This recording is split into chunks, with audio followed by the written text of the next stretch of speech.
and a memorial for a man who made a big impact on the people who knew him. Thanks for joining us this afternoon. I'm Kyle Clark. And I'm Kim Christensen. The next time you think your job is nothing more than a job, maybe you want to think about Brian Rojas. He was a sanitation engineer, or if you prefer, a trash man. To his customers, though, he was far more than a guy who drove by once a week. He was a valued member of the community. Brian was 40 years old when he died this week after a terrible accident. He was leaning out of his truck when he fell, and the truck kept going. Today, photojournalist Brian Willey went to a neighborhood in Castle Pines where residents gathered to remember their friend, Brian Rojas. Too often we focus on where we live rather than how we live. He really was just such a huge part of our community, even though he was only here one day a week. When Brian Rojas came to your neighborhood, he gave something while picking up something. Job to him was nothing about trash. It was about being there in those unexpected moments and helping people, helping the elderly down the driveway with their trash or taking their trash can back up. He was there on good days and bad days. Always went well over and above. About a month ago, we were watching my mother-in-law's pet, her little dog, and the little dog ran out into the street and got hit by a car, and Mr. Rojas was there, and he went and comforted my wife, and you know, he took care of it and put it in her car so that she didn't have to, or my kids didn't have to deal with it at all, and he really just went way over and above. And now it's their turn to go above and beyond for Brian's wife, children, and grandchildren. Less than 2 weeks ago, Brian leaned out of his truck to move one of these trash cans when he fell under the truck.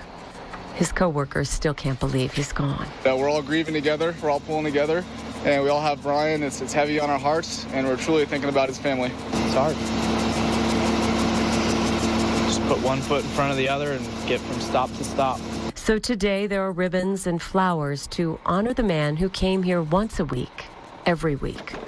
The man who picked up the trash and left as a friend. It was the little things. It was the trash meant nothing to him.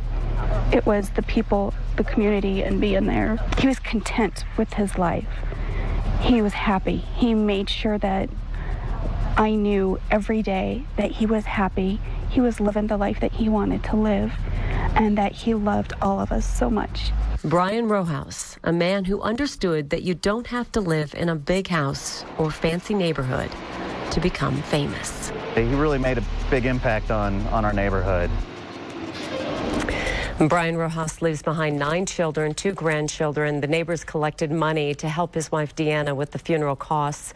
We have more information on 9news.com. There's a lot of faces. There's a lot of different people from a lot of different walks of life. It was extreme emotions there for everyone. And, you know, everyone broke down and cried at some point. I just remember going, okay, just take pictures. Don't think about it, just take pictures. The majority of what I do is historical photographic documentation. I work as a reservist for the Federal Emergency Management Agency and have for about 14 years. It means capturing the recovery effort that's brought forth, the whole big picture. It took a little under 4,000 images. Removing the color brought forth the expression and form of the image better, and they kind of came to life and told their story. We went out there to support the urban search and rescue teams. We were out there, ground zero, close to the media, and so we became a documentation team for FEMA. This image is Colorado Task Force 1, the first day they arrived on the pile. I remember looking at them and thinking, wow, I had that same look on my face, that where do you start? First day on the pile was the 15th, 4 days later. I mean, it was just overpowering. So I just took pictures and took pictures and took pictures, lived through the lens. I knew no matter how much I did, I was not going to capture enough. This group of images really shows, I think, what went on in the human side of the recovery effort and the search and rescue and how everyone came together in New York from all across the country. This fire truck was there to collect one of its firefighters they had found. At one point we had over 90 rescue dogs there. And these are live target dogs, but obviously none of them found anyone alive. The dogs would get depressed. To me, this photo just says so much, I'm trying, I'm working, I'm trying to find people and couldn't. Before a dog left ground zero, mind you, And these dogs would find you and they'd just go berserk. They'd just be so excited. I mean, they'd just be barking and howling, jumping up and down. And I remember thinking, I did it a couple times, everyone working down at Ground Zero needs to be rescued, be found by a rescue dog. I'd say it's changed me in a good way. It's made me, I think a stronger individual and made me appreciate really, that human side of nature. I think I appreciate the community and the smaller efforts people make more. I mean, it really stuck home really quickly, the importance of what we were doing.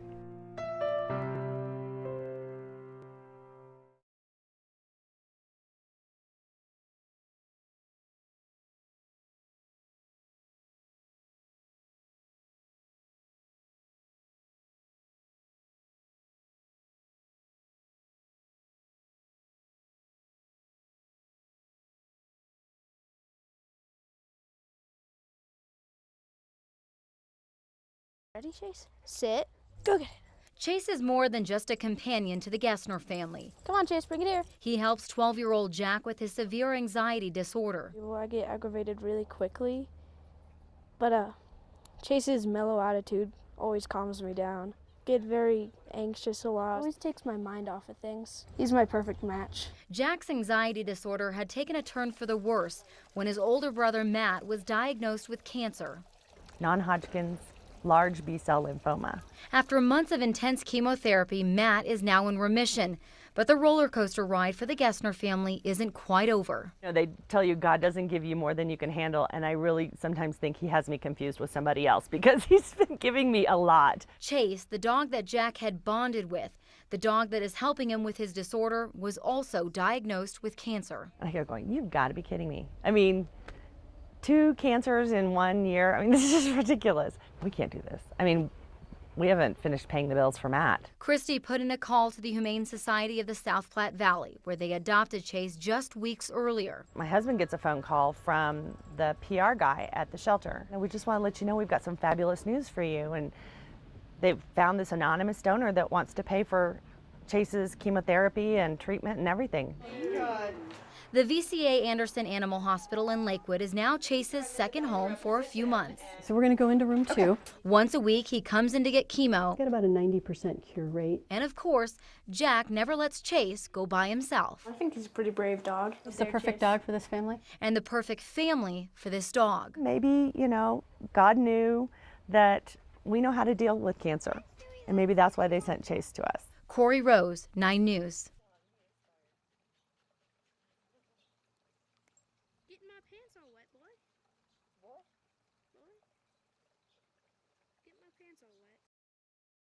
Good morning, Van Gilder. The insurance biz is all about risk. Yes, one moment. Who has it? So I just wanted to see if we could get some quotes from you. Who doesn't have it, and who needs a lot less of it? Thanks. Bye-bye. Risk. They become our guinea pigs in a lot of ways. Steve Perkopile figures 5 years and 50 pounds ago, he had a lot more of it then than he has now. We didn't feel we could go to our clients and ask them to walk this path if we weren't already engaged in it. Glad you're joining us. Walk the walk. Want to cross over here, Ed? So to speak.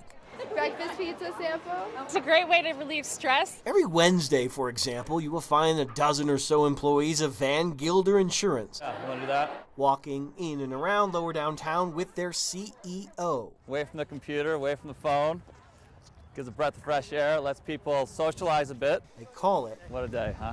Great fall day in Colorado. Workplace wellness. We have a great culture of people who really enjoy working together. And the whole idea, reach a little bit deeper. Yoga classes and all, is clearly doing something around here. And our healthcare costs have been absolutely flat per employee for 4 years. And if that doesn't sound like a big deal, then consider this. The average increase is 9 to 11%. Ours have been flat through that whole period of time. There's fruit in the kitchen. See, now your hip is up higher, but we're still creating this nice 90-degree angle there. And an ergonomics consultant ready to look at posture. It's now part of our culture that they love this process. Yes, this costs money, but their research has shown that for every dollar spent on this, as you measure it from the floor to like your hip, they save $3 in healthcare costs. A whole bunch of us are training for a half marathon together. And even that sounds a lot less risky these days. Healthiest places to work. Chris Vanderveen, 9 News.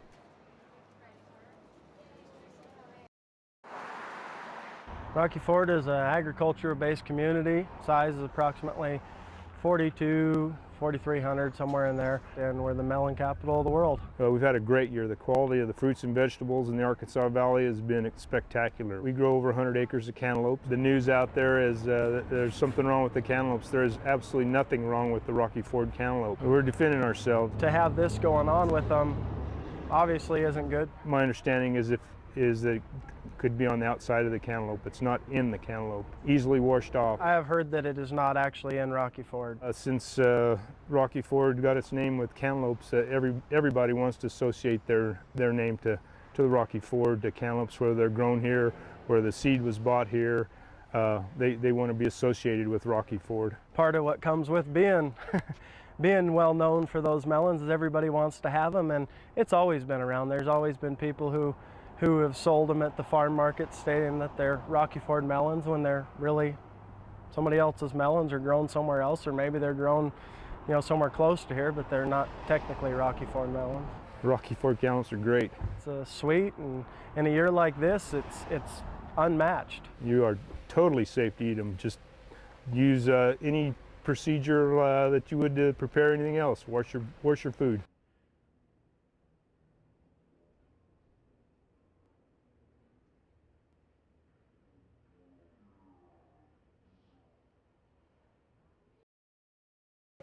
She's trying to get on the light rail, and the driver took off. A woman described as in her 20s was trying to board a light rail train at a place where there is no stop. The woman appeared to be intoxicated, trying to get on the light rail. She actually stood in front of the light rail to try to stop the train. Witnesses say she was trying to talk to the driver. And I seen him gesture her like this and go around. So as she gets to the side of the train, she starts to press the button and the train starts moving, and she starts like spinning on the train. I don't know, kind of hitting the side of the train. She cleared the front of the light rail to the side, and that's when the driver started to take off slowly, and she must have got hooked onto the side of the train. And by the time the second car gets to her, she bumps into the pole and just falls and just starts, oh my God. RTD officials and Denver police say the victim was doing something she wasn't supposed to be doing. Whether it's a train, a bus, a light rail, they stop where they're supposed to for public safety. Despite the insistence that 24th and Welton is not a stop, our camera caught several times a train stopping at this very site, letting people on and off the train. Passengers say that's the norm. I've been able to get off plenty of times here. RTD officials say they are looking into all this.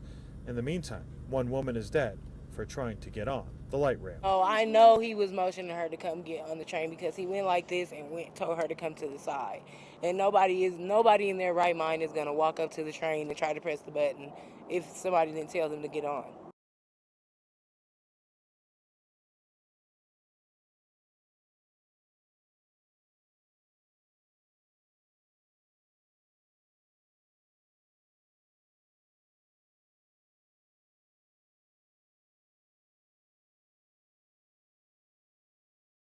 I really don't even know what the protest is for. Pardon the interruption, but we've got a question. So why are you here?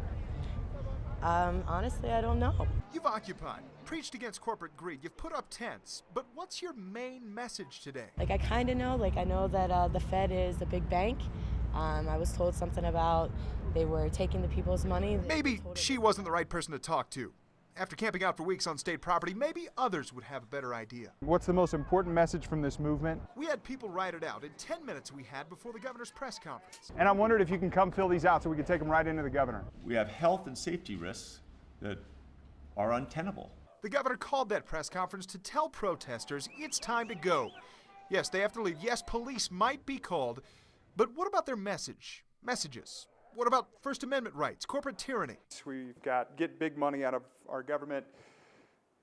Are those messages getting across?